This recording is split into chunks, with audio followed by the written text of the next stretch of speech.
कोविड-19 से संक्रमित अधिकांश लोग ठीक हो जाते हैं, लेकिन यह कभी-कभी गंभीर बीमारी और कुछ मामलों में मौत का कारण बन सकता है। कोविड-19 से लड़ने के लिए टीके हमारे शरीर की प्राकृतिक सुरक्षा को बनाए रखने में मदद कर सकते हैं। कोविड-19 एक वायरस से होने वाला संक्रमण है।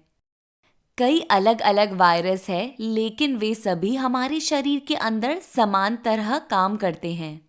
एक बार जब कोई व्यक्ति संक्रमित हो जाता है, तो वायरस खुद की प्रतिक्रिया बनाने के लिए हमारे शरीर के अंदर कोशिकाओं पर हावी हो जाता है। यही हमें बीमार बनाता है।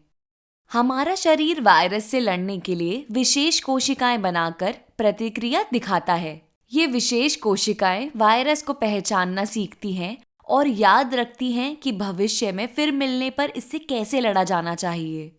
हमारे शरीर में वायरस के बारे में जानकारी को याद रखने की क्षमता टीकों के कार्य करने के आधार को समझने की कुंजी है। क्योंकि कोविड-19 एक नई बीमारी है, इसीलिए हमारे शरीर के पास इसे समझने या लड़ने की स्मृति या जानकारी नहीं है। टीकों को अलग अलग तरह से बनाया जा सकता है, लेकिन वे सभी एक ही तरह से काम करते हैं। वे हमारे शरीर में विशेष कोशिकाओं को प्रशिक्षित करके तैयार करते हैं ताकि आने वाले नए वायरस पर हमला कर सकें। इसका मतलब है कि अगर टीका लगने के बाद भी कोई वायरस से संक्रमित हो जाए, तो उनका शरीर वायरस को तुरंत पहचान लेता है।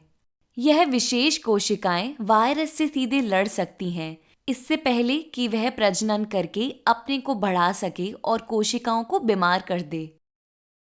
पिछली सदी में चेचक, खसरा और पोलियो जैसी कई बीमारियों से हमें बचाने में टीके बहुत सफल रहे हैं। टीके सिर्फ बीमारियों से व्यक्तियों की रक्षा नहीं करते, वे समुदायों की भी रक्षा करते हैं। यदि पर्याप्त लोगों को वायरस के खिलाफ टीका लगाया जाए, तो वायरस प्रजनन और प्रसार करने में असमर्थ हो जाता है। इसे झुंड प्रतिरक्षा कहा जाता है। अध्ययनों से पता चलता है कि यदि लगभग 70% आबादी का टीकाकरण हो जाता है, तो इससे बीमारी पूरी तरह से समाप्त हो सकती है। सभी टीकों का पूरी तरह से परीक्षण किया जाता है ताकि यह सुनिश्चित किया जा सके कि उपयोग से पहले वे सुरक्षित और प्रभावी हैं। कोविड-19 टीकों पर भी यही प्रक्रिया लागू होती है।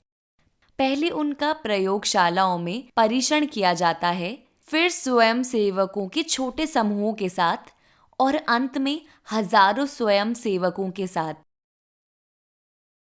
केवल इसके बाद डॉक्टर सभी को टीका लगा सकते हैं। टीके की सुरक्षितता और प्रभाविता को सुनिश्चित करने के लिए वैज्ञानिक टीके पर निगरानी रखना जारी रखते हैं।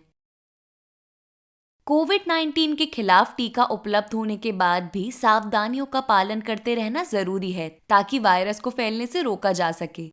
अपने हाथों को साबुन एवं पानी से कम 20 सेकंड के लिए धोएं। कम से कम 2 मीटर की शारीरिक दूरी बनाकर रखें और सार्वजनिक जगहों पर फेस मास्क पहनें।